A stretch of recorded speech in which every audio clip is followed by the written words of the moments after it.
It's almost like this was planned for this order. Okay, so I'm Michael, and despite what it says there, I'm actually a master's candidate. I have been 3.5. That's my fault. I didn't notice. I should have changed it. And I want to give a shout out to my amazing supervisors, Nicole and Catherine. And I want to start actually at the end with a story. And my apologies, it's actually about bankers. So I'm talking about BNY Mellon, who in 2018 had a bit of a problem. Whilst their senior leaders were expert in finance, they really struggled to keep up with the ever-changing digital world. And not just that, were having difficulties relating to the younger employees. It was kind of a classic generational disconnect. And so that increasing technological and cultural gap between leadership and their teams was becoming a problem. But there was a solution. Their subsidiary Pershing had piloted a reverse mentoring program that was showing promise in flipping convention. The younger employees became the mentors guiding the senior leaders in areas like tech, social media, culture, and inclusion.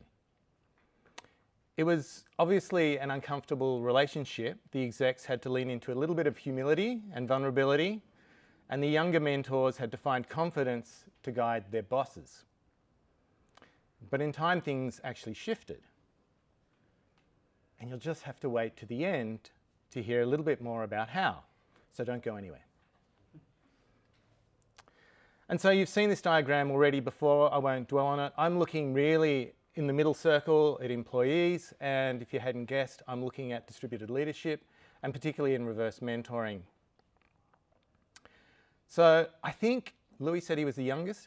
Louis definitely said he was the youngest. I think I might be the oldest student here. So I've got quite a long timeline. And I'll just introduce you very quickly to myself. I graduated in architecture over 30 years ago. The important thing to know about that is actually that I left with a little bit of unease about the practice of architecture, which actually hasn't left me and in a way has actually brought me here. I worked in practice for over 25 years, but that unease left me feeling like I needed to do something about it.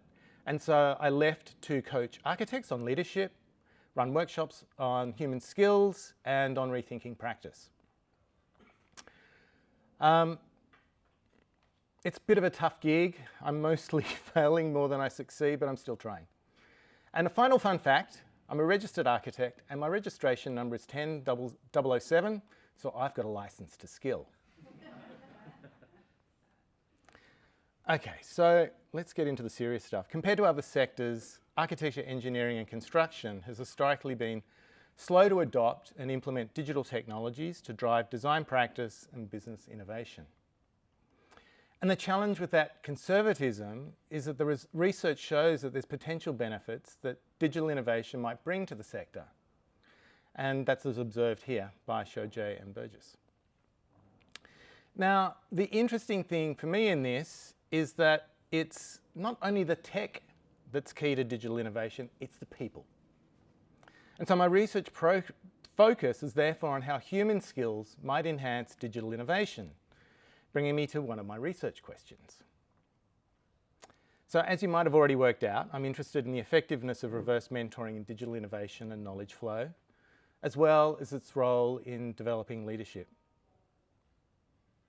So why leadership, other than like a pre-existing interest that I might have? Well, it's important because it's the leaders that influence others in supporting shared objectives. Or you might say it's leaders that influence innovation and knowledge sharing. And distributed leadership is important because the research in other sectors has shown its positive impact on knowledge sharing and innovation. So my research is to assess whether it has the same impact in the architectural industry. So just to quickly go over a little bit about the conventional mentoring process. And as you can see here in this slide, there's a positive impact that mentoring has. But one important thing to understand is that the quality of the mentoring relationship is critical to its success, and I'll come back to that a little bit later. But the thing here is that conventional mentoring is less focused on digital skills or innovation, simply because of the nature of the relationship where it's seniors mentoring juniors. So that brings us to reverse mentoring. And if you're here at the start paying attention, you kind of already know a little bit about reverse mentoring. Basically, it's got juniors better versed on technology and often in other areas, and they're mentoring senior team members. And a spoiler alert, this might ruin a little bit the ending to my story, but reverse mentoring has been shown to contribute to bridging knowledge gaps, improving knowledge of emerging technologies, and promoting organisational learning. But the majority of this research has been in non-AEC sectors. So the research I'm doing is to assess reverse mentoring in the architectural context. And what that looks like a little bit is as an intervention with the partner organisations, and all the better in a way if they've already got a pre-existing mentoring program, because they're different, and that will give us a benchmark between the two and the effectiveness between the two. And obviously the control is business as normal, or practice as normal. And so as a pre-intervention, we'll do a survey. I want to do a survey to assess baseline capabilities, which then brings us to the intervention. And as I said before, the critical thing with mentoring relationship is the relationship. And so I will start by running a workshop, giving people the skills, the knowledge, and some tools to set up these relationships for the best possibility of success. And then the reverse mentoring program will run, and we'll also run it, or I'll also run it for mentoring as a point of comparison for those with mentoring. And then the control is no mentoring or no workshop. And obviously at the end, I'll run a survey to assess the changes and whether anything has shifted. And so there may be similarities between reverse mentoring and mentoring. We'd anticipate that things like self-efficacy, psychological safety, and so on might be common across the two in terms of their effectiveness. But organisationally, I'm anticipating that a reverse mentoring program might also enhance collaboration across the entire organisation. For the mentors, hopefully it'll build their leadership skills, distributing leadership across the organisation. And ultimately, with the mentees, there'll be some digital transformation and building some readiness for change and embracing of innovation. So what that looks like, which is perhaps a little bit ambitious given that this is only a master's and I don't have limited time, I'm hoping that I might be able to get ethics approval by the end of the year and start recruiting people in February, crucially for anyone that's paying attention. Running the workshop, which would attract CPD points in March following the pre-survey, and running the mentoring program just for 2 months over April and May with a survey happening in June to assess things. And I know you're gagging to find out the end of my story. So the results of BNY's reverse mentoring program were actually quite significant. The executives began to not only understand the technology, but also the perspectives of their younger employees. The mentors gained a voice and visibility in the organisation. They established stronger relationships across the generations. Furthermore, and this is super interesting, the retention of the millennial mentor cohort was as high as 96%. The leadership became more connected to their workforce, and the program ultimately transformed from a way to teach technology into a cultural shift, reshaping BNY. And if that sounds good and you'd like to participate, come see me later, or you can email me at this email address, or you can find me online. I'm the only Michael Lewarne around. Thank you.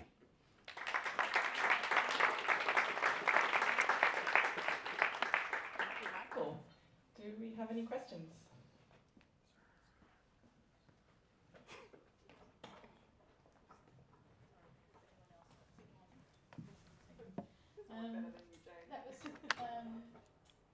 That was interesting thinking. I was thinking about a design factory started at Alta University and wondered if you had any interaction with them. That might be worth looking at. I think last count they had like 26 design factories around the world, including in Australia. Just because one of their absolute sort of cornerstones is low or reverse hierarchy in the way that they work, and they sort of in the sector, they're in the design area. Okay, thanks.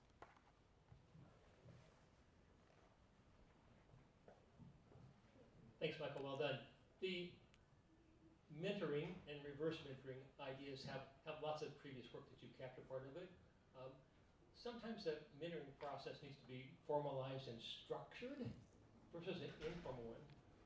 So I don't know if you have it in mind, but I hope you, in your survey, your initial survey, you'd find out how many people might actually do some, executives might actually ask younger people to help them as a reverse mentoring process, but very informal and not formally structured in the organization.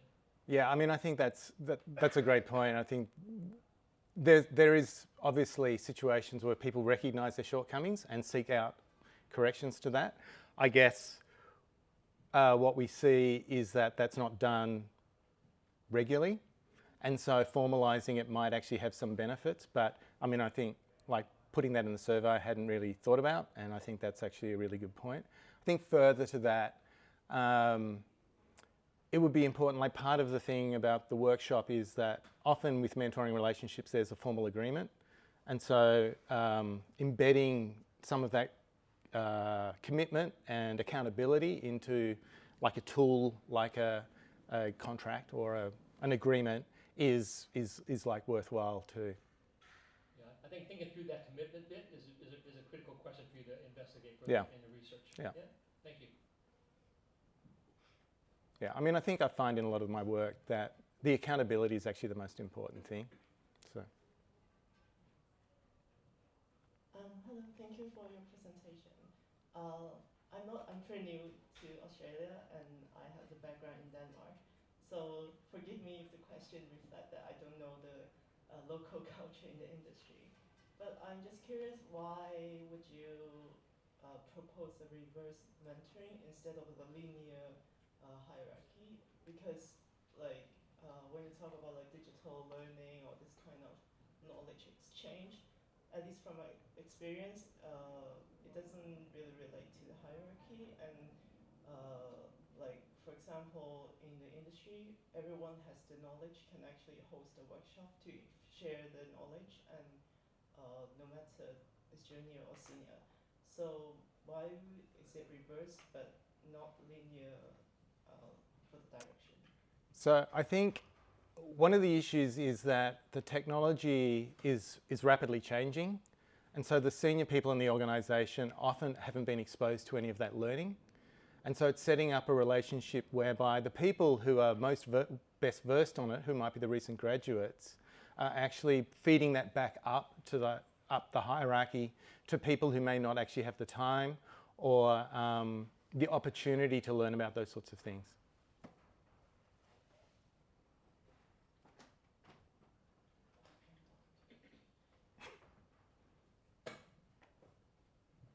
Hi. Hi. Do you think architecture has always kind of seen itself as a specialist in being a generalist?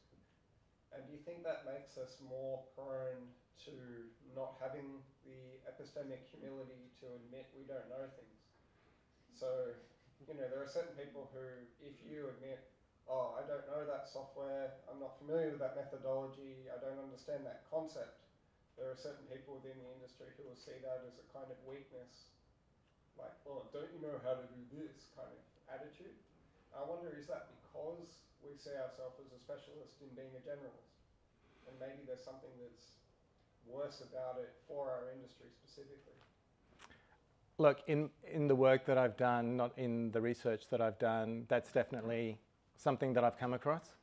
And you can't help people that don't want to be helped.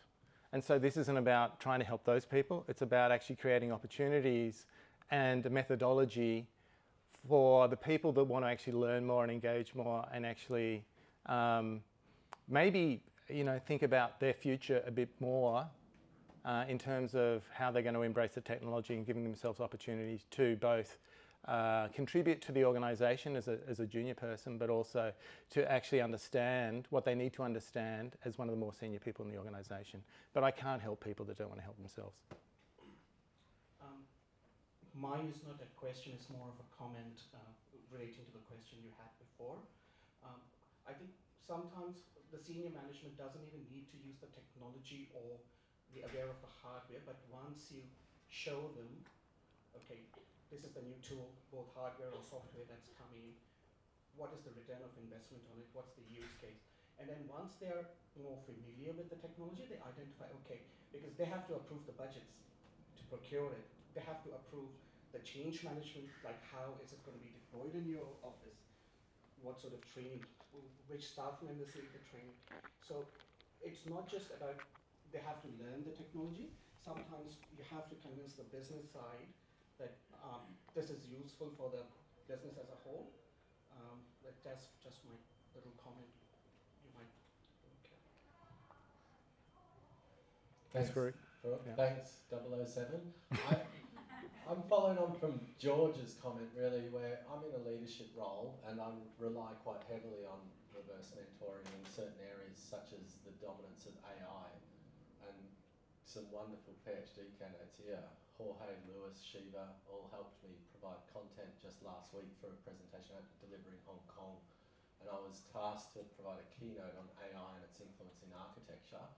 I'm not an architect and I don't know too much about AI. So that was really important, but it was very reactionary. And I'm just wondering from your perspective, this is really important, but when it's formalised and structured, it might not capture those ad hoc reactionary moments where I see so much value in this, and how do you sort of alleviate those barriers? I don't think, I mean, the first thing that comes to mind is I don't think this is an either-or situation. I think it can be yes and. I think you can have a formalised reverse mentoring program, and obviously we don't know, well, I don't know yet whether that's going to work and have the impact that I'm anticipating. But let's just say it does. But that doesn't exclude the possibility of seeking people out that might be not your mentor or your mentee or whoever in order to make those opportunities to happen. But I think that having that formal arrangement probably opens your mind up to the possibility and the opportunity and the value that that brings. Not to get into an argument with some of the people in the back. Why not? Just because you're an experienced practitioner in architecture doesn't mean you're an executive or in a management position. And we have leadership positions throughout that range from skilled draftspeople who are hitting hurdles when it comes to technology. So I don't think you should be just looking at this as teaching the director about how to use a computer.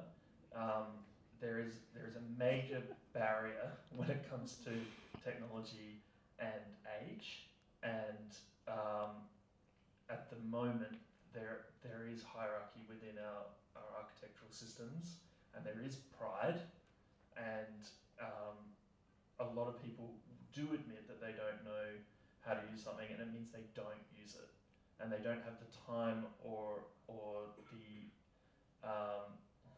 confidence to take the risk in doing that. So I wholeheartedly support this. Yeah, I mean, risk was actually coming to mind when you were just talking there, and I would argue that the risk of not taking on that challenge is greater than the risk of staying the same. Yeah. And this is kind of the But point. people don't see long term. No.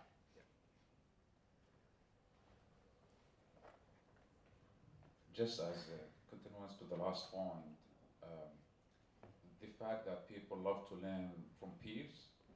So, like I found in my PhD and at my work that someone have the same level of knowledge like I do, it'll be easier for me to learn from him than speaking to a senior person who have like a bigger perspective. I want someone that feel my pain to sort of give me comfort or something. Yeah, I mean, I think that's true. I think, you know, people learn differently, and some programs suit people better than others. There's not going to be a one-size-fits-all solution. This is just one opportunity that I have to test out one idea. There's probably other ways of doing it too, but this is just the one that I'm choosing. Yours was a millisecond.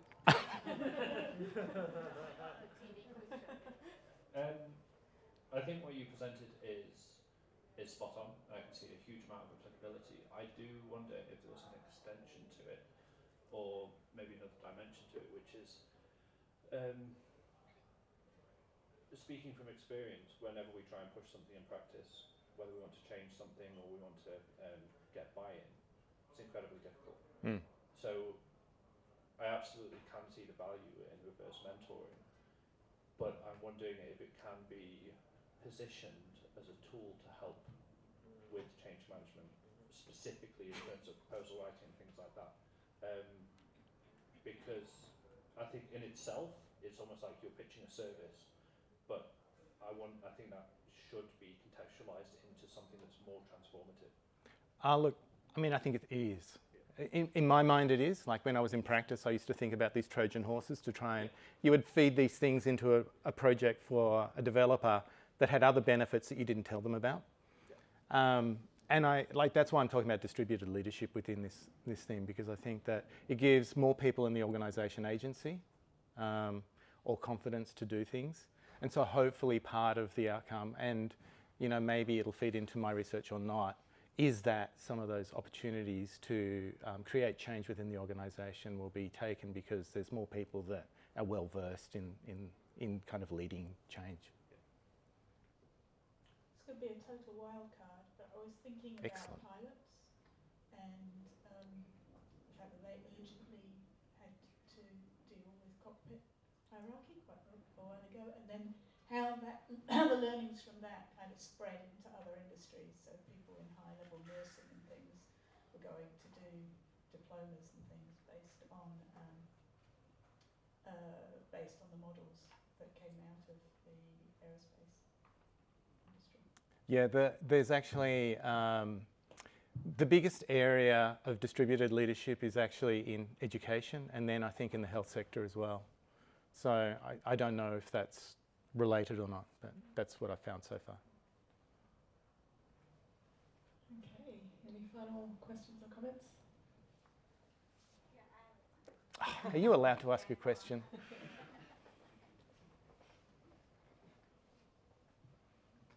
Obviously, Michael, not a question. Fantastic presentation, thanks so much. I just want to say I think that the formalisation of reverse mentoring and mentoring more generally is super important in the industry because there's a lot of voices. It's a highly gendered design tech space. There's a lot of voices that don't get heard, and I think creating those opportunities to hear the diversity of amazing potential technology innovation ideas is super important right now. We have too many of the same voices, and we need more diverse voices if we're going to meet the demands. Yeah, I couldn't agree more. Not just because you're my supervisor either. And maybe that's a good point to end on. So thank you, Michael. Thank you.